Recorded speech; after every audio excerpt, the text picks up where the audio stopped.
Good day to everyone. It is indeed a blessed day. Ang sarap po ng pagising natin. Alam natin ang langit kasama mo pa rin. Ang langit bukas para sa'yo. Sabi ko nga, if we are the throne of grace, if we are seated together with Christ, pag natutulog ka, pagising mo, nakatingin ng ganyan sa isigad. Oh. Tapos nakasmile. Oh, good morning. Di ba? Habang natutulog ka, sabi niya ng Bible, di ba? While you are still asleep, God's blessing is working for you. Okay? Oh, pagkising niya sa'yo, pagtingin niya sa'yo, good morning. I prepare this day to you, full of blessing, full of love, full of... Today, we're just meeting that right now. In Jesus' name. How's my signal? Medyo choppy minsan, pero okay lang naman. Okay po. Sulo ko ng konti. So, anyway, without further ado, tuloy natin yung fellowship po natin, yung sharing natin. Testimony is a very powerful tool that God has given unto us. Because even without the scripture, just the word of your testimony, okay, helps us to overcome Satan. Okay, we overcome Satan by the blood of the Lamb and by the word of our testimony. So keep speaking our testimony. Okay, there's no testimony that is big or small. All testimonies are beneficial. So, and anyone else, probably you heard from the Lord, then alam mo yon, do you know that it is a good thing that you're able to testify that you are able to hear God? Because that is what we are trying to discover on how to listen on God's voice.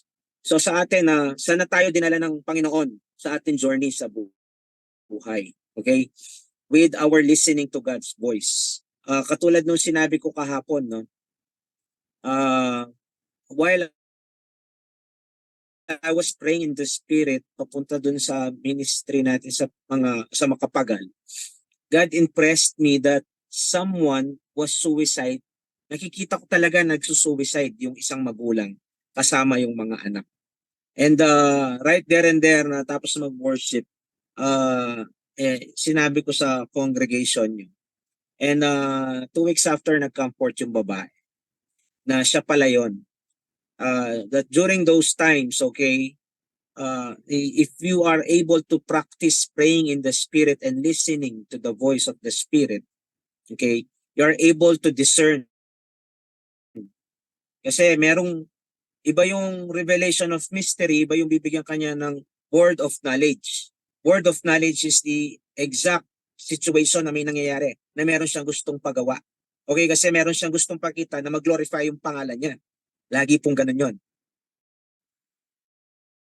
When He is leading you, leading someone to you who've been meaning to be healed, automatic yon, it is for His glory. Kasi alam natin yan, sinabi ni Jesus yan. When He was about to raise Lazarus from the dead, okay, sinabi niya yun, Father, I thank you for hearing my prayer, sabi niya. And this is, kaya nangyayari to para makita ng mga hindi naniniwala rito, para mag-glorify yung pangalan mo. Sabi niya ganun. Amen po ba? So it is always for, let me just move a bit.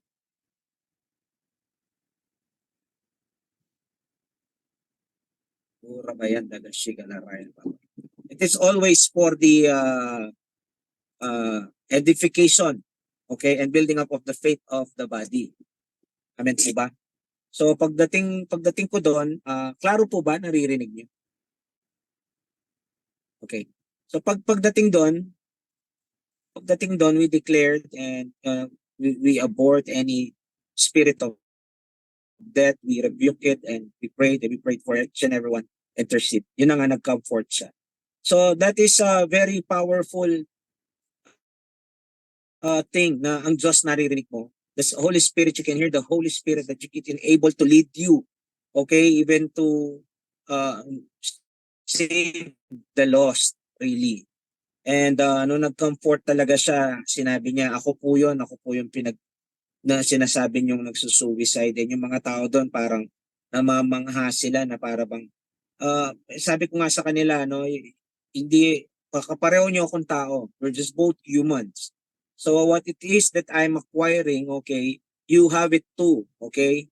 So, praise God for that kasi we are able to communicate with the Father, the Spirit, just so we could save people, okay? We could understand His intentions. So, sino ba sa inyo rito, okay? Just continually share, testify. Tita Rachel, baka gusto niyo pong mauna muna or paunahin natin sila. Sila muna na. Maunahin mo muna sila. Pero mag-share ako mamaya. Sige po. Okay, probably, andyan ba si, ano, parang nakita ko kanina si, Tita Christy.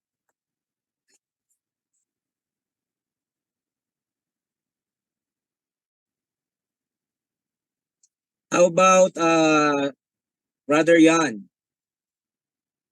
and those who are in the shine? Probably you could share something with testimony or everyone else. Good morning. Good morning po. Naririnig po. Yes po. Ayun. Good morning, everyone. I have a long testimony to share, but I will just share na lang po dito sa workplace ko. Dito sa Shine. Gusto ko i-share yung kabutihan ng Panginoon, yung pagtatanggol niya, yung pag-preserve niya sa akin dito sa work. Kasi I believe that the hands of the Lord is on the righteous. Nakikita niya yung mga puso ng bawat isa sa atin. And sa akin, nakikita niya ang puso ko kung paano ako mag-work, yung desire ko na mag-work dito sa Shine as a social worker. And yung testimony ko is yung meron kasing incident na nangyari na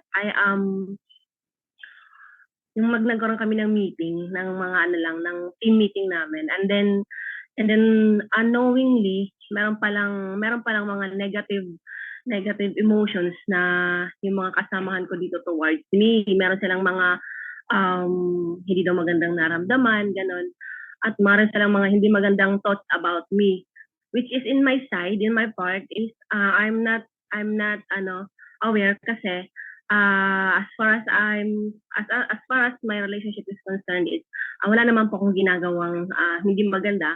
As a social worker, I just do what is best for our girls here in Shine and to every staff na nandito.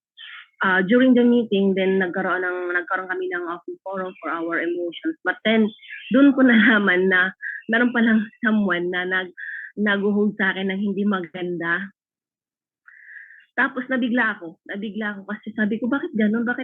Bakit wala naman akong ginagawang hindi maganda, wala naman akong ginagawang masama towards them.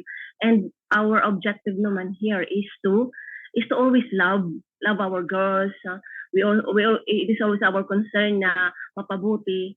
But yung kasama ko na isang staff din is parang naano lang siya sa akin, parang na-misinterpret niya yung way ko ng pagde-deliver ng words, ganon.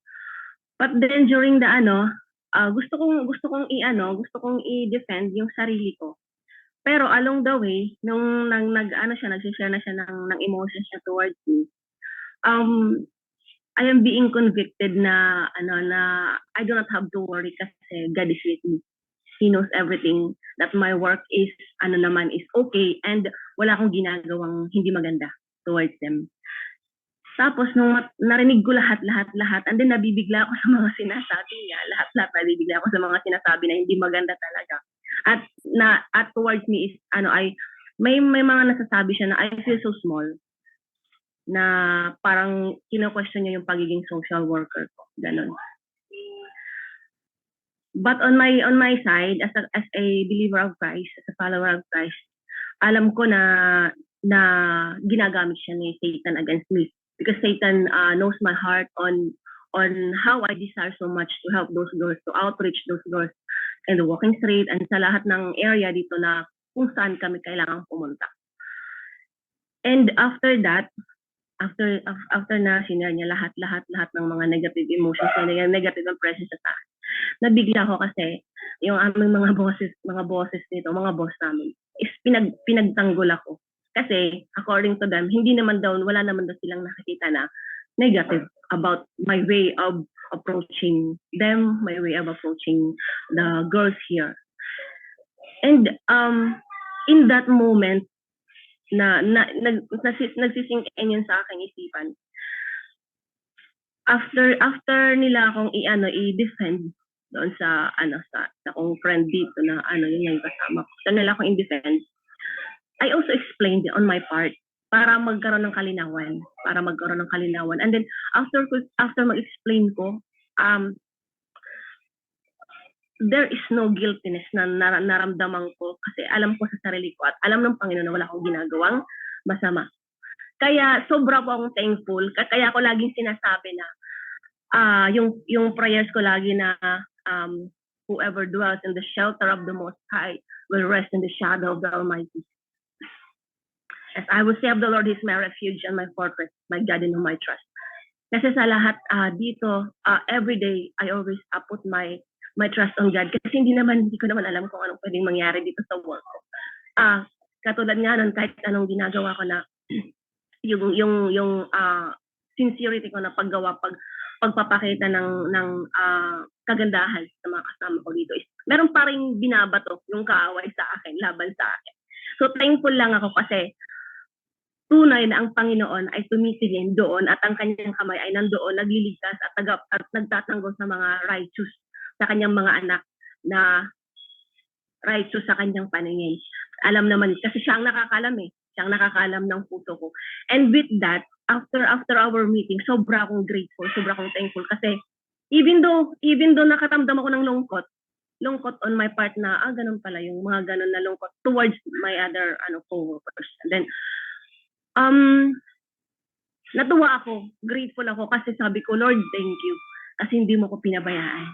Tunay na alam mo yung aking nasa puso ko. At tunay na alam mo, nakikita mo yung desire ko na tumulong at makatulong dito sa workplace ko. Ayun, isa yun sa everyday pinagpapasalamat ko at alam ko na naging yun isa yun sa mga naging kasiguraduhan ko na ngunit gawin mo lang ang kailangan mo gawin, gawin mo lang yung ginagawa mo, patuloy mo lang na paggawa. Don't worry because I will be there. Naalala ko nga yung verse niya na inano sa akin na be strong and courageous. Do not worry, I will be with you wherever you go. Kaya nagpapasalamat ako sa Panginoon na tunay na siya ay tumitingin sa sa mga kilos ko at sa mga gawa ko. At tunay na yung kamay niya is nandun sa mga righteous. Kaya ayun, nagpapasalamat ako sa Panginoon. Yun lang po. And so far, we're okay na. Thank you, Lord.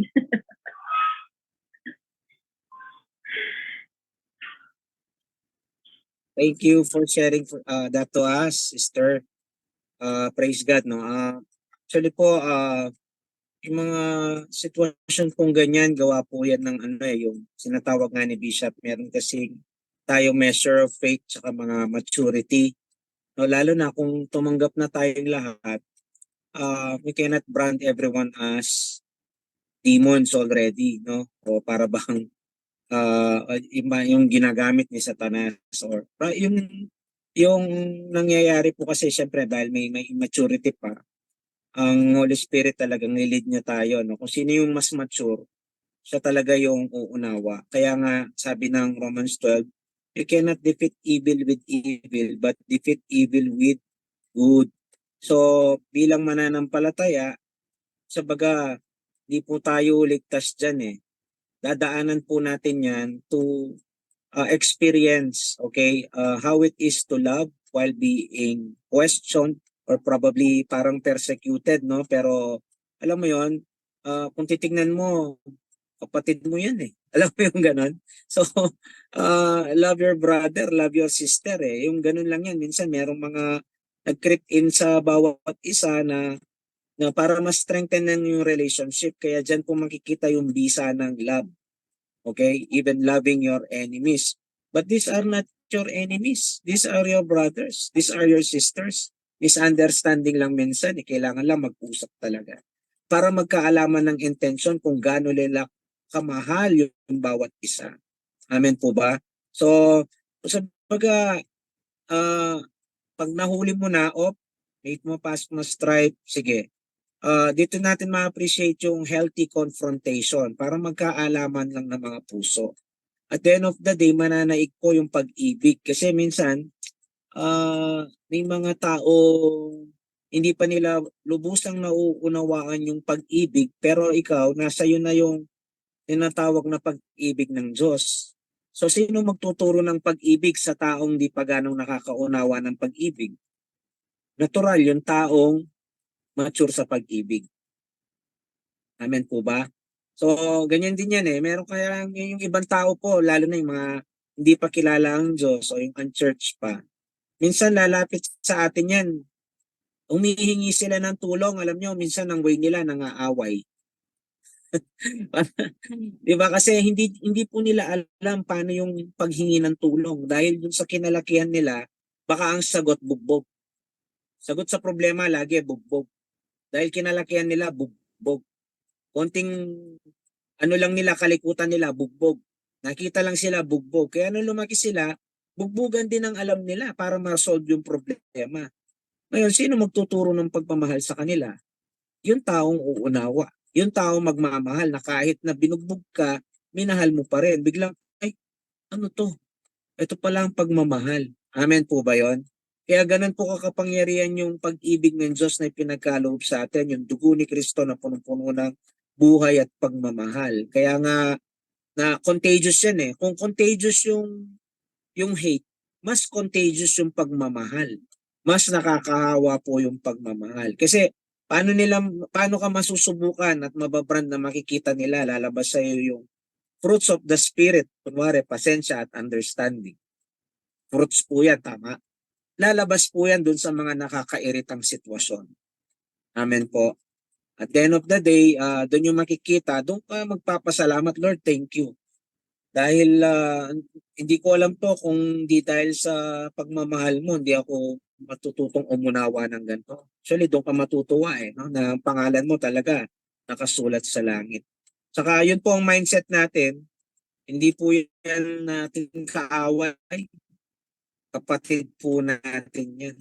Para at least mabura lahat sa atin yung pwede nating isipin. Nagkakataon lang, hindi pa tayo magkakakilanlan, kaya nangyayari po yan para lang magkakilala sa isa't isa. At lumalim yung relasyon. Amen po ba? Kaya praise God po, tuloy-tuloy lang po ang maturity, ganyan pong nagagawa. Yes, Taylor. We love because He loves us first. Amen. Thank you for sharing. And I would like to call on Mr. Michael Garcia of the Ang ganda ng intro. Hindi, pero ang galing, konektado to yung share ko sa shinare ni sister. Last Sunday, yung na-pick up ko yung sabi ni Bishop, good morning pala sa lahat. Last Sunday, na-pick up ko yung sinabi ni Bishop na he doesn't believe na si Judas naparusahan or he went to hell or something. Pero kasi Judas was part of the plan. The big plan for us to be saved. Yung salvation natin. Kasi kung di niya hinudas si Christ, hindi mamamatay si Christ. Kung di mamamatay si Christ, yung purpose, hindi mangyayari. Yung salvation natin. Parang pumapasok yung Romans 8:28 that everything works for the good of the Lord for those who love Him. Lahat mag-work lahat. Ngayon, going back dun kay Judas, first-hand experience ko yung hinudas ako ng tropa ko. Na-share ko na yata sa Music Minto. Pero, yun na nga, yung nahudas ako, let's put it that way, no? Hinudas ako nung I treated him as a brother talaga since high school. We were, until now naman, I still treat him as a brother. Hinudas niya ako. Pero, yung yung maganda doon, tulad ng sinabi ni Pastor Donnie, yung mga taong, for us to, our patience, to practice our patience, is sa mga taong nakakainis. So, doon natin mapapractice yung patience. Sa akin, na-practice ko at nagamit ko, hindi lang practice, nagamit ko, na-apply ko talaga yung forgiveness. Doon sa tropa ko. Medyo matagal bago ko, it took me months to forgive him. Kasi nga, talagang matinding ginawa niya. And then, ayun lang, parang nangusap lang si Lord. Kasi kailangan talaga natin, we really need to forgive people. Kasi yun isa yun sa mga kailangan natin gawin kasi nga sabi ni Taylor, because he loved us first. Because he forgave us first.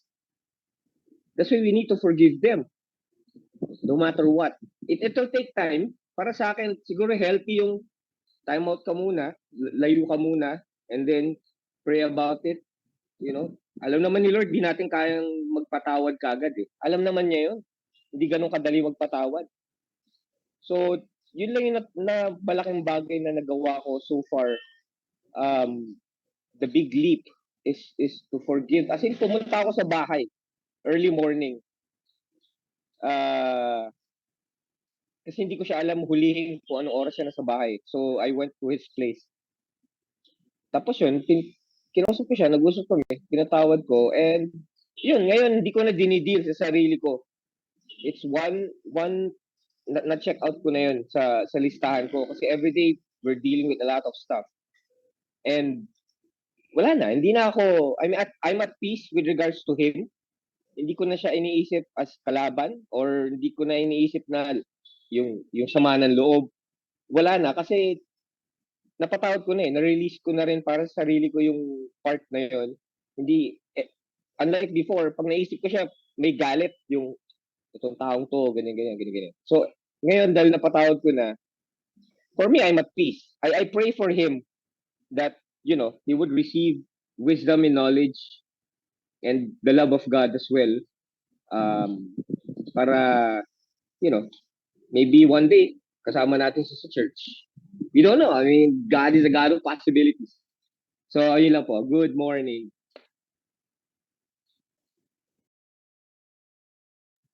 Praise God, the power of forgiveness. Hindi po pa basta-basta yun. Amen? Amen. Praise God, no? Sabi po ni Jesus, di ba, yan po yung pamigay natin. Give. Diba niya? At huwag natin tipirin. So if we are being put in a position where someone is offending us, it's just a privilege to give love, to give forgiveness, no? And it's a very powerful tool. And from one offense to the other, pinatitibay ng Lord ang puso natin. Di ba obvious yun sa walk natin, sa buhay natin sa Lord, no? So we are being led to be strengthened, no? Kasi harap tayo sa mundo eh. And later on, after ni Tita Rachel, I might share a word for a greater understanding. But I would like to call on, thank you, Mr. Michael Garcia. Parang artista lang ha. And Micah. Hello po, good morning. Share ko lang po kung gaano ka-mindful si Lord sa mga intentions din natin. So, mag-quick, backstory. Dati po, sobrang gusto kong mag-work from home na trabaho. Pero yung intention ko, para makasama sa mga outing namin, magkakaibigan, yung mga mag-rent ng villa, magpa-party-party, inom. Yun po yung main reason kung bakit ako pumasok sa BPO industry at makuha yung work from home na job. Kaso hindi ko po talaga siya makuha. Though, nandun ako sa point na malapit na ako ma-promote, ganyan, meron ng mga chances na sobrang tumataas na yung sahod ko. Hindi ko pa din makuha yung work from home, hindi siya binibigay sa akin.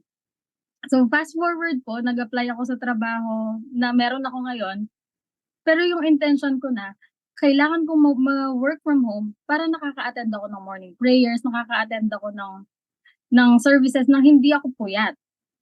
So ang nangyari po, nakuha ko yung trabaho, kaso yung day off ko, Thursday, Friday, yung schedule ko 3 AM to 12 noon. So nakaka-attend po ako ng morning prayer, yes, nakaka-attend po ako since nasa bahay lang ako. Day off ko po 'pag aakyat na ng Synergy at makaka-attend ako ng Synergy services. Pero hindi ko po makuha na maka-attend ako ng Sunday service kasi po may pasok na ako nun. So ang nangyari, ang gusto ko sanang hingin na favor sa supervisor ko pa na kung puwedeng i-split off ako, ibigay yung Thursday at saka po yung Sunday para nakaka-attend ako. Kaso hindi ko pa po sinasabi sa kanya, biglang nag-PM po siya sa'kin, nag-PM siya sa'kin kaninang morning. Sabi niya, "Maika," sabi niya, "Thursday, Friday pa ba yung off mo?" Sumagot po ako ng oo. Tapos ang sabi niya, magpapalit na kasi tayo ng schedule. Sabi niya, magte-12 AM to 9 AM na tayo, sabi niyang gano'n. So, parang ang pumasok po sa'kin, hindi ko na kailangang mag-request ng split off. Ibibigay niya sa'kin yung Thursday, Friday na off, tapos 9 AM ng Sunday po, out na ako sa work, makaka-attend po ako ng service, makaka-attend na po ako ng service ng Sunday. So, parang ang naisip ko lang po, grabe naman ka-mindful si Lord. Binigyan ako next week ng VL na hindi maaapektuhan yung attendance ko para makapag-bid ng Thursday, Friday off dahil may gender reveal po na party yung ate ko. Tapos binigay pa niya yung schedule na maa-attendan ko lahat ng services ng Thursday, ng Sunday, makakapag-leaders meeting na din po ako. So, kung ang akin lang po, kung ano talaga yung intentions mo, hindi talaga siya ibibigay talaga ni Lord basta tama yung intentions ng puso mo, hindi siya pangmundo, yung mga gano'n. Tapos kaninang morning po nagising ako nung piniem ako ng supervisor ko tapos biglang nag-pop up sa utak ko yung Psalms 37:5 na, "Commit your way to the Lord, trust in Him and He will act." So, yun lang po, grabe lang yung favor na binibigay ni Lord ngayon sa buhay ko, sa trabaho ko, sa lahat. Nako-connect po lahat. Yun lang po. Thank you.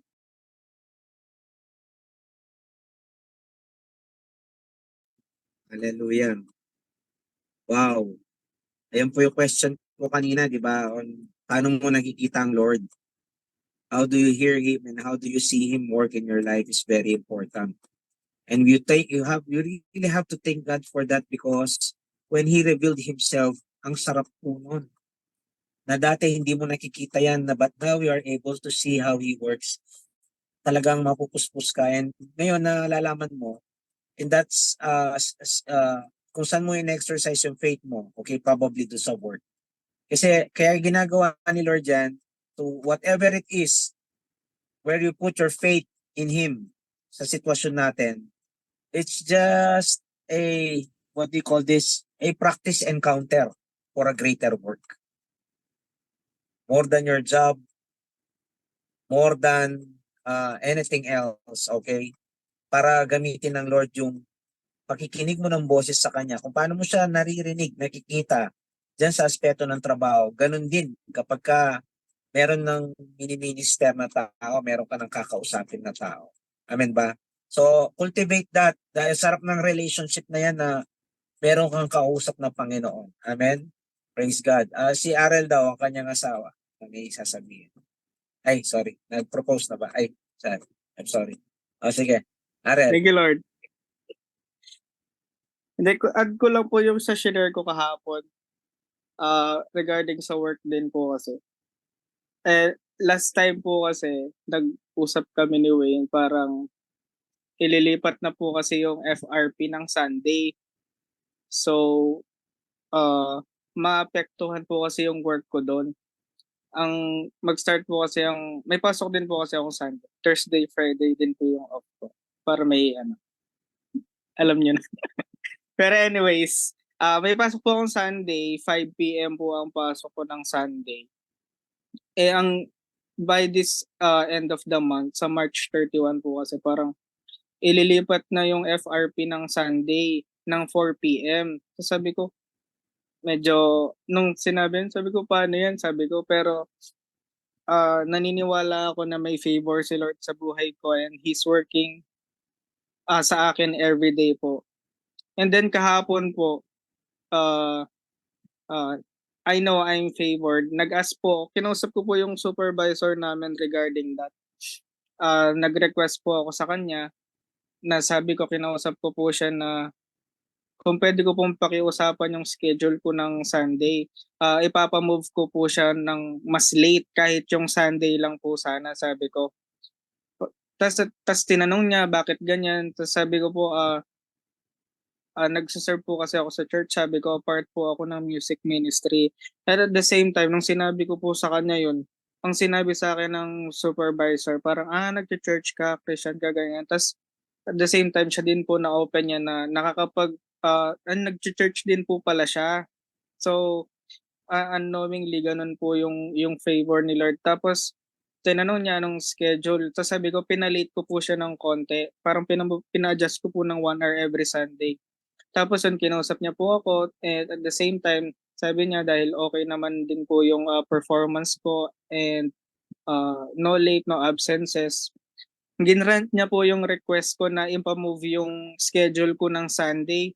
Tapos ang sabi niya pa sa akin, gagawin natin to kahit bawal, wag ka lang maingay, gagawin ko to para sa'yo, sabi niya ganyan. And then let's see on the preceding days. Tapos ang lang sa akin na still God is working na, alam mo yan, God will break rules for you just for you to be blessed according to His will na, alam mo yun, na you are serving Him, we are serving Him, na hindi niya papabayaan na maapektuhan yung ministry mo and part po pala ako ng prisonership team for the youth. And yun, God will break rules for us just for us to be blessed, o di ba? Nabubulol. Pero yun, anyways, yun lang po. Glory to God. Thank you so much. Amen. Si Aaron, matagal na to sa powerhouse. Dapat na to? Pastor na kayo. Praise God, no? Nakaka-bless po talaga yung buhay ni Aaron kasi marami kaming nito. Minsan may pinag-usapan kami dahil na talagang nag-grow po si Aaron from faith to faith. More is to come, sabi nga. Thank you for sharing that, brother. And alam nyo po ba sa pakikinig nyo, minsan pag nagtatanong si Bishop, parang araw-araw, no? Anong testimony? Wala. Alam nyo bakit wala tayong nasasabi? Kasi hindi tayo, katulad niyan, because you're particular, you have inclined your ears and you have intentionally asked or seek, inquire. Okay? Nakikita mo kung anong ginagawa niya. So, ibig sabihin, you have to be intentional always to see what God is doing from day to day. Hindi pwedeng wala. Okay? Hindi pwedeng wala. Minsan, kaya wala tayong nasasabi, hindi natin napansin, hindi tayo pumansin doon, hindi natin in-incline yung heart natin doon sa bagay na ginagawa niya for that day to us. Okay? Hindi pwedeng wala kasi let me just read this scripture kasi sabi niya, greater things you shall do, sabi ni Jesus, diba? And when in the book of John, verse 21, before I call on Tita Risha to give us the last statement and message.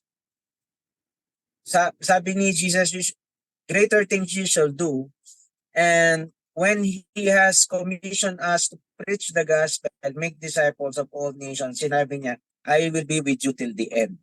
And the whole reason that we are hearing and seeing this and manifesting things in our life, probably based pa sa personal life natin, okay, it is for that commission. So that we may practice hearing and listening and speaking to Him. Why? Because when you are in tune with Him, doon niya ibibigay sa iyo yung mga bagay bigla kasi ikaw yung nakikinig, ikaw yung available. Amen po ba? Hindi doon sa ikaw yung fully equipped eh. Hindi, i-equip ka niya dahil sa pakikinig mo. At that right moment, kung ano yung experience mo, probably parang sa job yan, o sa ibang bagay, it will be always be applicable. Na kapag may nilapit siyang tao sa'yo, masishare mo yung testimony niyan to glorify His name. For the commission. For the sharing of the gospel. For making disciple. Amen pa? Kasi otherwise, para saan yung testimony niyan? Okay? So, ang sabi ni John dito sa 21, doon sa huli. And there are many, sabi niya, no? Let me just read from TPT. Sabi niya dito, I, John, this is John chapter 21, verse 24. Sabi niya, I, John, am that disciple who has written these things to testify of the truth. Sabi niya, and we know that what I have documented is accurate. Bakit? First-hand experience eh. Amen po. Tapos ito yung matindi. Listen ha. Jesus did countless things that I haven't included here. And if every one of his works were written down and described one by one, I suppose that the world itself wouldn't have enough room to contain the books that would have to be written. Ang tindi nun, ulitin ko po. If every one of his work, Jesus did countless things that I haven't included here. And if every one of his works were written down and described one by one, I suppose that the world itself would not have enough room to contain the books that would have to be written. Sobrang dami, sobrang tindi pala ng ginawa niya. So imagine sa buhay natin, He is working together with us na sobrang, kaya pala sinasabi niya, greater things you shall do. Sobrang dami. There's so much things that Jesus would like to unfold unto us, to do things to us. And if we will just be intentional, just like these disciples, no, talagang minonitor nila yung buhay ni Jesus and really intricately followed him. Kasi dito, if you go up the scripture, dito yung sinabi ni Jesus kay Peter, do you love me? Now, the same question is being asked to you right now. Do you love Jesus? Okay, do you love it? Feed His lamb. Do you love Jesus? Okay, ano sinasabi doon? Feed His lamb. And take care of His lamb. Take care of my sheep. Feed His lamb. Amen po ba? So, the things that we're experiencing right now, while we are practicing hearing and listening to God's voice, is for the commission. Kaya yung lahat po ng shinare nyo, testifying forgiveness, testifying understanding, testifying how to love, okay?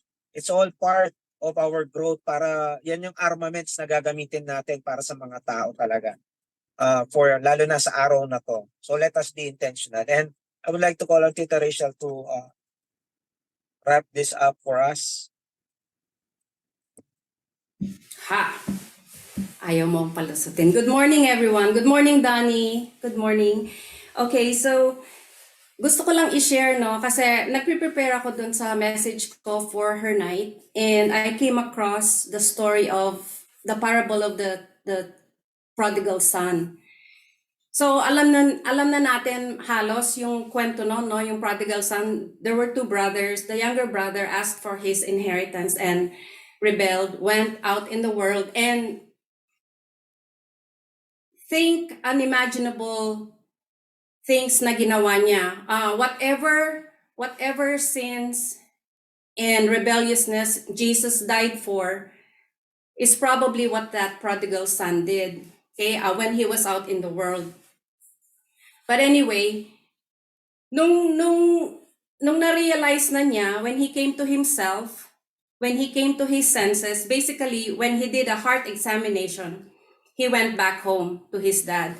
So his father, kahit na malayo pa lang siya, tumakbo na yung father niya. Okay, so in the description dun sa nabasa ko in a book, not in the Bible, but in Jerusalem kasi when they dress actually in the Middle East, when they dress, they're all covered up from head to toe, okay? So when his father ran, syempre tumatakbo daw siya.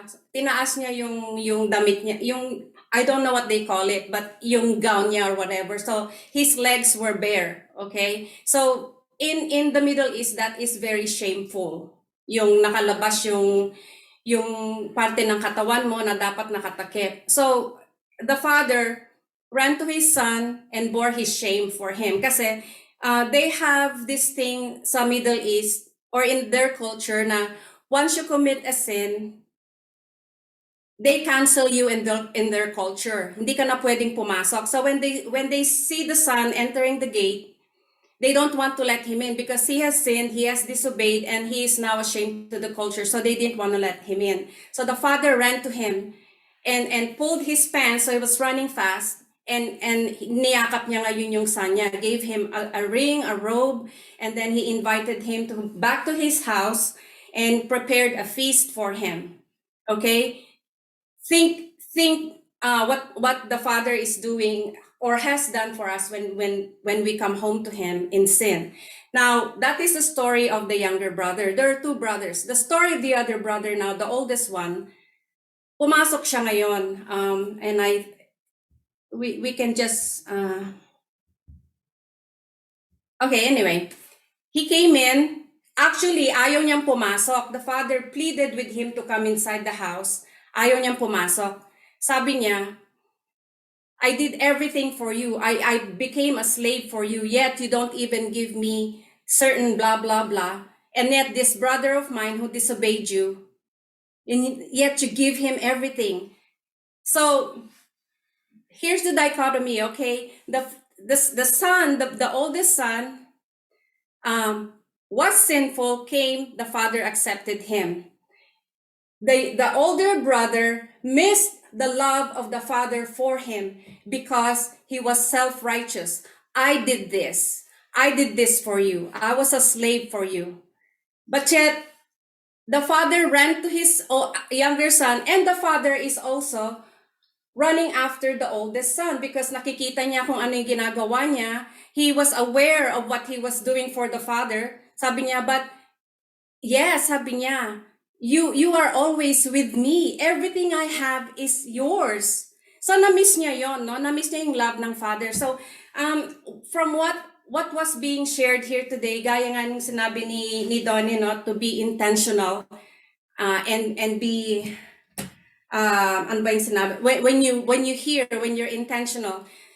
The oldest brother here was not being intentional about the love of the father for him. And then the prodigal son, okay, he squandered what the father had, but he became more aware of the father's love for him by the acceptance of the father, okay? So self-righteous striving actually is more hopeless than you want to believe. But grace is more life-transforming than you realize. So in this day and age of DIY projects, you know, sa napapanood natin, these are all good. How to be more intentional dun sa pag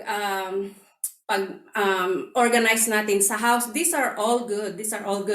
Pero minsan na with our striving to be better or to be the best version of ourselves or to be more than enough or I am enough and all that, those are all good. But without the grace of God, you think we wake up in the morning, sabi nga ni Bishop, it is your choice to go to bed at night. It is not your choice to wake up in the morning. On top of that, you wake up in the morning, you see the sunset. You had nothing to do with that. The sunrise, you had nothing to do with that sunrise. You have nothing to do with the sunset. It's all by the grace of God. Those are all the works of God. So, yung ano ko dito is that it's leading up to the striving in our own power. Yun nga, sabi nga ni, ano ba yung sabi ni Michael? Someone said, we do things out of, we love for, no. May sinabi si Michael kanina we do things because of the love of, I don't remember what it is, but our motivation now is because of the love of God for us, not because we love God. Yes, we love God, right? Everybody loves God. We say we love God.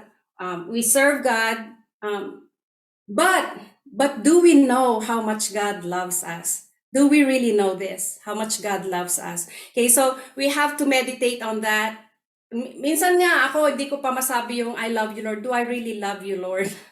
Because of all the self-striving and yung mga efforts na ginagawa natin, we want to do the best thing, we want to impress people, we want to serve the community so much for the love of God. But what about the love of God for us? Okay, we have to meditate on that. The first thing I wake up, yung naisip ko, I woke up today because God loves me. Okay, so if I die in my sleep, God still loves me, but I woke up today only because of the grace of God. So pag na-set ko na yung mind ko doon, my day is great. Whether I perform well or not, God still loves me. Just because. Even if I don't do anything, God still loves me. So, yun lang. I hope na naka-encourage yun, no? Sa atin. Sometimes we miss the love of the Father because of too much striving, too much doing good, too much of everything. Striving in ourselves. Ganon. So, yun lang. Thank you, Donnie, for letting me share. I wasn't prepared, but at least God is always prepared naman. He gives us His word. Good morning, everyone. Thank you po. That was more than prepared. Okay, the word that you have given to us, that was more than prepared. And amen to that. So just to back it up a little more, sabi ni Tita Rachel, no, not with our own striving. And if we may find ourselves like loving God less, when He says in His commandment to love the Lord your God with all your heart, with all your soul, with all your strength, for me it was revealed to me na to love God is to trust God, to put your faith into His love, katulad ng sinabi ni Tita Rachel, yung grace. We put our faith into the love of God, or knowing His first, that we are complete because of His love, that we are loved because He loves us, because He put a delight in Himself to love us. It is a delight to Him. Sabi sa Ephesians chapter 1. Mahal ka ng Diyos kasi mahal ka niya. And as we go further, He says, if you love me, you will follow me. And following Him is what? Loving your neighbor as you love yourself. If you're saying you love yourself, you ought to love your brother, your sister, to the point even your enemy, to the point you are even to minister to those who spitefully use you and persecute you.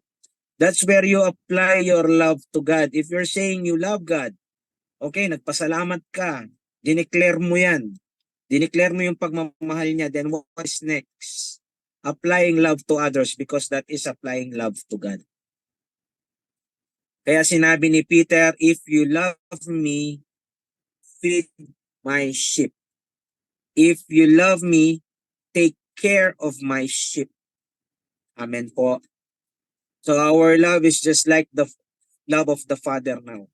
The love of Jesus Christ. That's why if you miss out loving someone, balikan mo lang. Ganun lang kadali. Okay, hindi mo na kailangan makondemn. Thank you, Lord. Ni-remind mo ako, sige, balikan ko siya. Diba? Kaya sinabi niya nga, kung mag-o-offer ka, if you find yourself in grievance with your brother, iwan mo muna yung offering. Sige, balikan mo yun. You can always go back. Okay? And express that love. Okay? Even kung sa past na yan, meron kang nakaalitan, you can travel to the past and just release forgiveness. Okay? Go to a person. Be intentional. Ganun po yung intentional na pagmamahal. Tapos nakita mo, may gutom, pinakain mo, di ba? Dahil habag na habag ang puso mo, tapos sinare mo si Jesus sa kanila. Well, that's expressing your love to God. Amen? You can do so much today. So we thank God for His love. Thank you for that word. And keep loving, for you are empowered by the love of God. the grace that we have right now is empowered by the love. The Holy Spirit that we receive is not a spirit of fear, but a power, love, of sound mind. So grow in love, so that the power that is at work within you can do exceedingly abundantly more than what we think, ask, desire, or imagine. So today, be that love, be that light, okay? Be that life-giving force to humanity. Ganun po tayo katindi. Amen? So we thank God for this day and praise God. Palakpakan natin ang Panginoon. Thank you. Thank you for the presence of each and every one, for those who are here, okay, expressing your love to God, okay, and to one another, the mutual respect that we are receiving to one another. We really appreciate that. We honor you. Whatever it is that you're doing, may be small or big, okay? It is a sweet smelling aroma to God. If you are not being, kung di ka napapansin, okay, there's a word for that. Ang sabi ng salita ng Diyos, if you give, sabi nga niya, no, don't let the right hand what the left hand is doing. So whatever you do in secret, God will reward you in public. Ganon din sa gawain. If someone is not noticing you, it's okay because God is seeing you. God will reward you in public. Just make your heart right. Huwag kang magpiti-piti. Don't take it against your brothers and your sister, okay? And keep loving and be empowered. God is not mocked, okay? And He is not sleeping. He sees it all. He's a God of just, okay? And before you even ask it, alam niya ang kailangan mo. So, doon tayo sa anong pinagagawa niya. Amen po ba? Kaya sabi niya, follow me. Nung kausap niya si Peter, okay, mind your own business, sabi niya. Pero ibig sabihin niya, mind your own heart. Mind your own mind today. To be intentional in loving. Kahit doon lang muna tayo. Okay, so whatever it is that we're experiencing today, wow, thank you for this day. Father, we thank you. And we thank you for the word, Lord, for that you have given us today, the empowerment of your love. Truly, Lord, let us shine so bright, Lord. Let these good works be made known to men as an evidence of your love towards us. Ang sabi ng salita ng Diyos, if we continue loving one another, then they will know that we are your followers. So lead us into loving one another, Lord, and to loving people, Lord, to save the lost. You love them so much that you have enabled us, called us, to be a partaker of your divine nature, to preach the gospel, to share the word today. So let us be that person today whom you have called, empowered by your love to share your goodness unto people, lalo na doon sa mga hindi pa nakakarinig sa iyong salita. Thank you as we give you back all the glory. And this is enough for us already for this day. In Jesus' name, amen. God bless po.